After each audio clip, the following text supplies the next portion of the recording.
Blizzard has yet again managed to do something that makes Overwatch worse.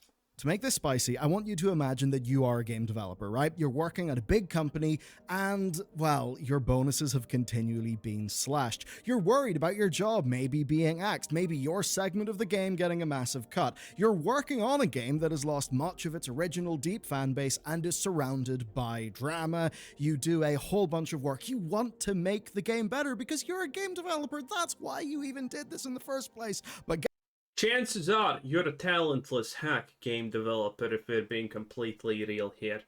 Guess what?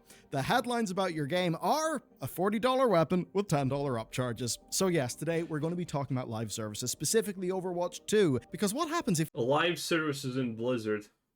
How can that not be hilarious? If your game exists to sell cosmetics, not video game? And what if the last time that your company tried to sell video game within your video game, it was the invasion pack that notably seems to have completely bombed, that led to people not getting their bonuses? Yeah, it's pretty damn rough. So let's dive in, of course, with the support and the help of all of our people over at bellular.games. Over there we've got ad-free videos, we got loading screen. It's sad that the developers of a game lose out on bonuses, get fired, and, you know, things like that happen. But at the same time, you need to remember, it's not like they have not done anything wrong. We're all hanging out in the Discord together, so if you want more of what we do and to support the mission, that's the place. With that said, let's talk about their attempt. So, Season 11 of Overwatch has started. It's got basically a battle pass that is themed around, like, Power Rangers, Kaiju, that kind of thing, which, to be honest, I should be pretty weak to. What's with everyone in Power Rangers all of a sudden? There's Power Ranger anime, well, the bad Loser Rangers it's called, or something like that. There's so much Power Ranger stuff currently happening in the games industry. Why? What happened? Why is everyone suddenly interested in this? Legendary skin, by the way, is Rita Repulsa for Ashe. There's new mythic cosmetics. Hot. For weapons, we'll be talking about that, a reworked weekly challenge progression, and of course a delicious purchase opportunity that's actually good, because it's basically the return of Pink Mercy, and the thing that matters there is that the proceeds go directly to cancer research, so that... I doubt this. A portion of the proceeds most likely go to that. Let's be completely real. You think any of these companies donate 100% of the proceeds? And by the way, the word proceeds is actually quite tricky here. Proceeds does not necessarily mean, oh, I spent $10 on skin and 10 go. No. Proceeds is interesting term in its own. Is a very, very, very good thing indeed. So it's called Overwatch, TLDR, Power Rangers. The big headline thing for them is 100 million players. 3 months ago, they said they were on track to hit that. They now have hit that. And ostensibly, that's why they're doing the whole Mercy thing again. And in a case like this, before we get into the real juicy meat of it, what I actually like to do is take a look at some of the numbers, because it's always good to be grounded just in a little bit of that reality. So what we do know is, at least for a period, they were making a shitload of money, and that's because they were actually way up in Steam, sandwiched in between Elden Ring and Shadow of the Erdtree. Yes, they were ranked 3, just behind Elden Ring and the Steam Deck. That's pretty damn impressive, of course, especially because a lot of people still play Overwatch on Battle.net, right? They do that whole thing in Battle.net, their friends are in Battle.net. That makes a lot of sense. It's where Overwatch launched, so I don't exactly know what the audience split is, but what we do know is that a segment of the audience on Steam is buying enough stuff that this has absolutely surged all the way up.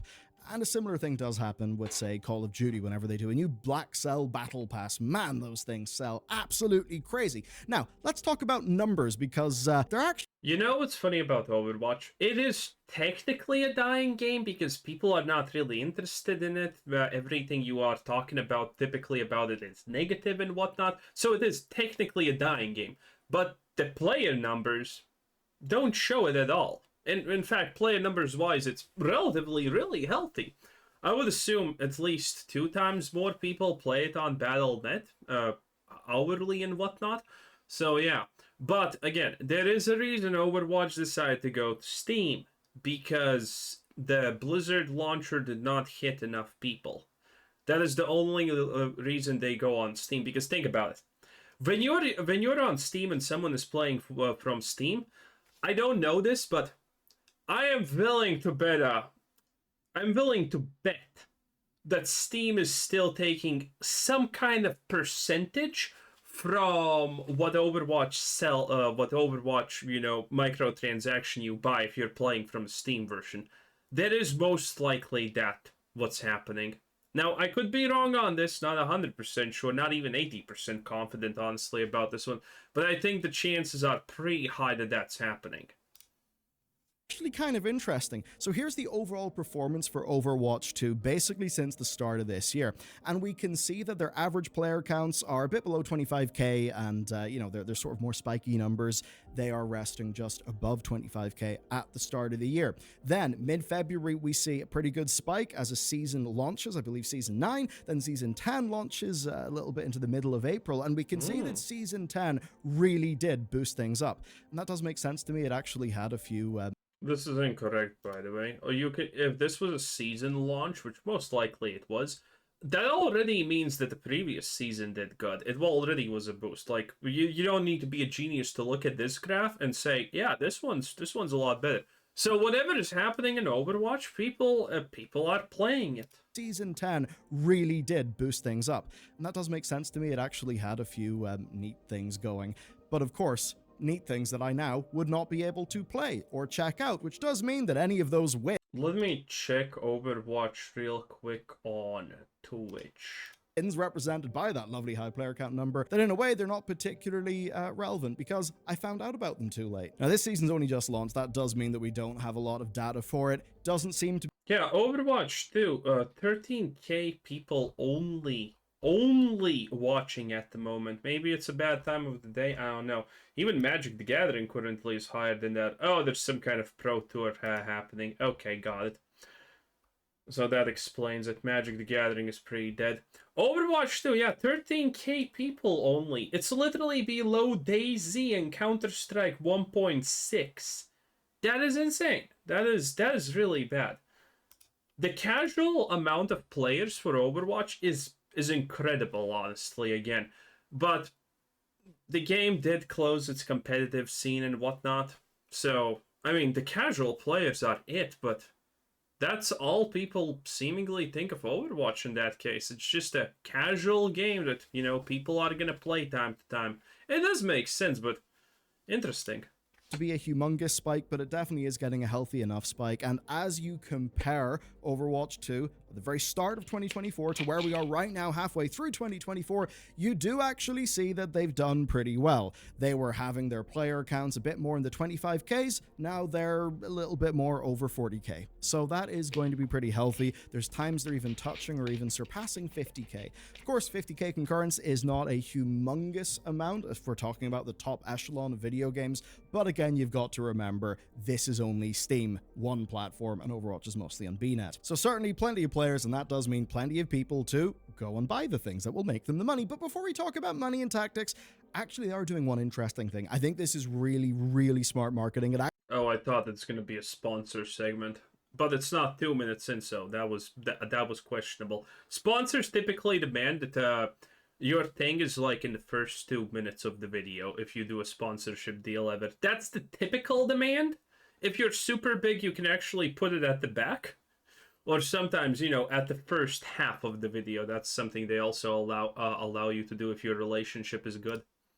Actually harnesses some community angst. So basically, there's a creator-made balance for the game, right? The idea where people would be like, oh my god, if only we could make the changes, the game would be better. And essentially, they've done that as a bit of a marketing beat. It's in the form of an arcade mode, and there are support changes by SK, there are projectile hero changes by Kusta, hit scan hero changes by TQQ, and a bunch of tank changes from What does that mean? Among. So basically, 4 streamers being given the opportunity to actually test out some of their theories within, of course, the limits of existing Overwatch. And you've got things like ability and movement changes, say Roadhog pulling himself towards enemies, that's kind of crazy, nerfs, buffs to different things, and Hey, that's pretty good. That's pretty cool, not gonna lie, yeah. Hey, let's be completely honest. Overwatch is a Blizzard thing, and Blizzard have literally had a 30-year track record of never being able to balance anything on their own. Arguably their most balanced game of all time is Warcraft 3. And the reason Warcraft 3 is balanced is mostly because people who play it understand that there are certain metas. It's not actually true balance, but there are certain strategies, certain metas, certain builds that you can do against whatever race you're playing and playing up against that, can work. Which means, there is technically balance. StarCraft, by the way, at least StarCraft 1, StarCraft 2 is an unbalanced mess for years now, but StarCraft 1, by the way, arguably the most balanced Blizzard game ever, was not balanced by Blizzard themselves. The community literally begged Blizzard to completely stop buffing and nerfing the game and balance StarCraft 1 around map design. That's what happened, and that's why StarCraft 1 is balanced. Completely new abilities as an example for Arisa. It's quite a lot, actually. So the devs have actually given this a proper fair shake. They have absolutely went and implemented mechanical changes for this mode, which of course does make sense. This is a strong marketing beat. Now, there are crazy out there things which wouldn't really work, but there are actually some changes that people love, to the degree where people are basically campaigning for some of these things to be rolled into the proper balance for the game, which is actually really damn cool. Like, actually, props to the creators, number one. Also, props to Blizzard. Yes, on the game design side, but I'd also say on the marketing side, this is a great example of marketing, and it's one that I recently saw done very well in a completely different sector, and that is with the Nothing Buds 2. Now, they do have other earbuds beyond that, but basically, I think the Nothing Ear 1, right? There was a guy on YouTube, he did a review of them, like a more technical one, and absolutely ravaged them. So, Nothing reached out to him. They end up having him basically do a whole bunch of work and testing with their new product, and then, of course, they do a little marketing video. Okay, so they're literally using streamers and players now to balance their own stuff because they are incapable? Technically cool, but technically super ginormously huge red flag.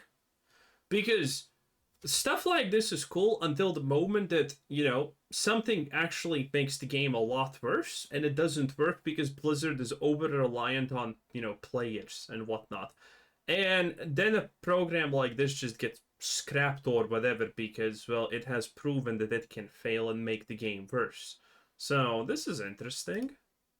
Well, they do a video together, and it ends up being that the next product was better, that this, creator was involved in a whole bunch of tuning and stuff for the headphones, and actually some of his work ended up in the shipped product. Now, that's a really, really good example of Nothing. Number one, yes, wanting to make their product better, but also getting really good, marketing. And it's not really just marketing, it's also a story with people, and in this case, it'll be a story with a bunch of At some point, it's going to be a story that Blizzard just paid him in peanuts. That's sooner or later is going to be the story. Hey, I did this with Blizzard. They literally gave me a banana. There you go. Streamers that many players will know. So that's a really, really smart way to market your game. And let's be real, that kind of warm community feeling is what some people have felt they've somewhat lost in the new world of Overwatch basically being a game that is nickel and diming you to buy cosmetics, which is in some ways different to what the older game had been. Now, there are one or two other good features before I get into us having a good old laugh about the money side of things. So, weekly challenge catch-up. Listen to this. All past incomplete weekly challenges can be completed at any time in a given season. When the weekly reset occurs on Tuesdays, incomplete weekly challenges gain an additional copy of that challenge. When a weekly challenge is completed, if that challenge has copies remaining, the challenge will refresh and be completed again. Which, honestly, that's pretty good. That is actually slicing away a little bit of FOMO, right? It's basically stacking up potential. It's not slicing away FOMO. That is not the intent. FOMO is Blizzard's best friend. If I would make a game, FOMO would be my game's best friend if it had microtransactions, and you know damn well it would if I would make a game, okay? I would make a game that's, well, I would try to make it good and actually playable, but I would definitely have microtransactions, okay? I'm not gonna lie, boys, it is what it is. But Blizzard would never willingly go away from FOMO. They would not. This means that they just want player retention. They want to get rid of the feeling that, oh, I missed 2 weeks of playing, now I can't finish the battle pass, now what's the point of playing, I'm not gonna get the thing that I want. They want to get rid of that, and they want to increase player retention and sacrificing FOMO, it seems like, which is wild. No company will ever sacrifice FOMO because it works. And it works real well. In fact, it makes a lot of money. Oh yeah, it does. If it didn't, people would not use it, but everyone uses it. If FOMO didn't work, there would not exist a term for it. But it works, so this is a big sacrifice. Actually earnable rewards, rather than saying you can get a big chunk of reward every week, but if you're not there in a given week, you won't be able to get it. So I do think that that is smart. Obviously, from Blizzard's perspective, they probably think that this will have positive impacts on, on player behavior. Question is, are the previous rewards like, 75% of the original, maybe less or so? There must be some kind of catch that they want to keep the FOMO up, right?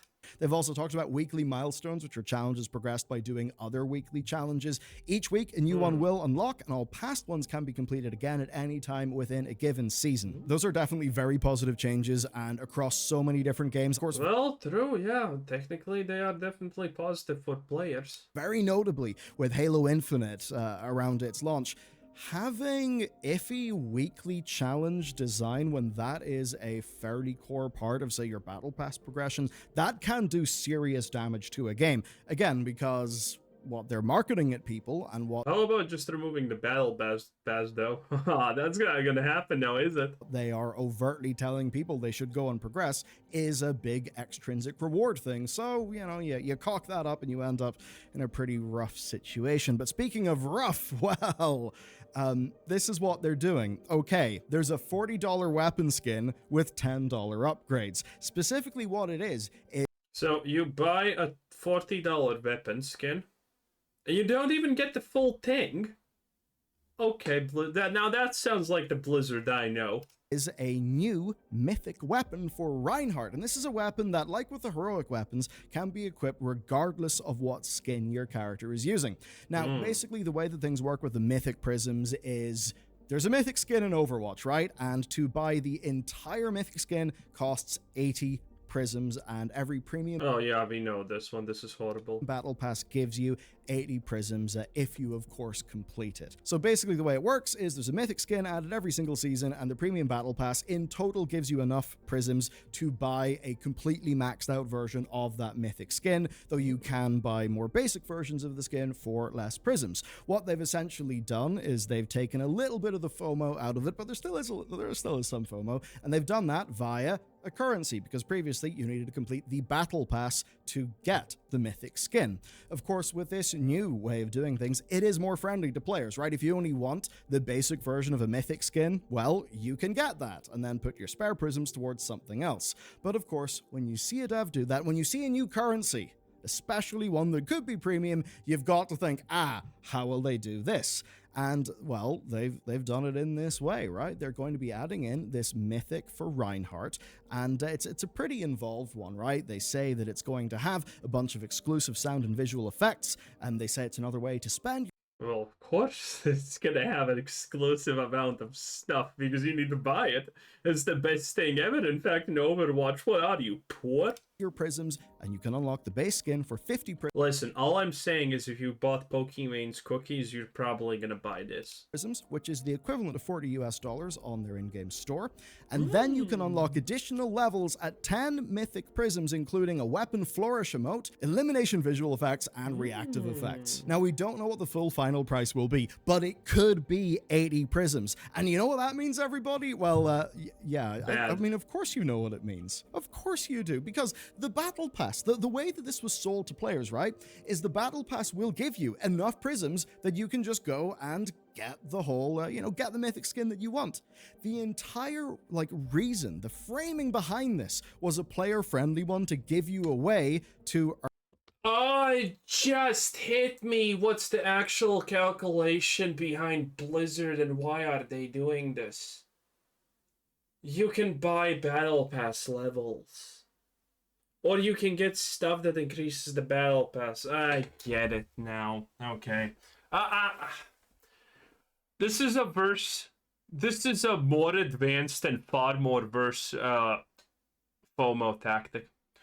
Okay, how do I explain this properly? So, since you can do this through the battle pass, Blizzard wants you to progress the battle pass to a certain extent when you are invested in general. That is their goal, because the biggest rewards are at the end. And if people do not get to a certain point in the battle pass in Blizzard statistics, it most likely, I'm willing to bet my life on this. Most likely, it shows that people do not buy the boosts, the levels, the whatever you can to actually get it. If people do not have a certain amount of battle pass levels, like half or more or whatever, that people are less likely to spend money to actually get stuff because they are not invested deep enough. And think about it, now you have this weapon, you unlock it, you get the things, and well, what are you gonna do? Not buy the last two cosmetic things for the weapon? Well, you're probably gonna buy it. This is how every battle pass that you can buy levels in works in general. They are calculating where they put the actual good stuff in. There's something at the start, there's something at the mid, and there's something at the end. So for each three groups of players, and that'd be the casuals, the moderate players, and the hardcore players, that each and every one of them has something that they will most likely on average be pretty close to, but cannot actually get without paying the money. And that is the tactic that they are using here. They want you to be more invested in the battle pass, so you are more likely to spend money to finish these things because, oh, previously it cost $80 to get this thing. Well, now I just need to spend 20 and I'm a huge winner, That's what they are going for. It just hit me. Oh, that's pretty good, Activision. Not gonna lie, that's pretty smart. That's pretty good. I even spat a little bit there because, hey, Activision doesn't impress me often. Okay, they typically don't actually do the smart people manipulations. Their manipulations they exist, but they're typically not that. Holy, it took me a while to get that. That's what happens when you're looking at a situation and something doesn't add up. They would never remove, again, as I said, they would never remove FOMO without some kind of idea. That's just not happening. And here it is. Earn prior Mythic Skins. Say if you don't like the current season's Mythic skin, that's fine. You can buy the Premium Battle Pass anyway and spend the prisms on another skin that you do like. Of course, what happens with this is that now there is more Mythic skin content between the weapon and the hero skin in a season than you get in the Premium Battle Pass. And that then means that this also, yeah. I mean, that kind of lowers what I said slightly. But, it doesn't, it's still the same idea, but now you also have the idea that, well, you have to pick and choose. As a currency, as an economy is more important. So, yeah, I mean, basically, there you go. This is a way for them to sell a decently substantial, well, they're like a lot of money. I mean, look how expensive this is going to be. I mean, look, let's say you're a completionist style of player, so you get the Premium Battle Pass, right? You get that, you get your 80 prisms, you use those to max out the current Mythic skin, say. But then you also want the weapon. Well, if the weapon costs 50 base, that's 40 USD. If, though, fully upgrading the weapon takes it to a total cost of 80 Mythic Prisms, guess how much money you have? There's no way it's gonna be 80.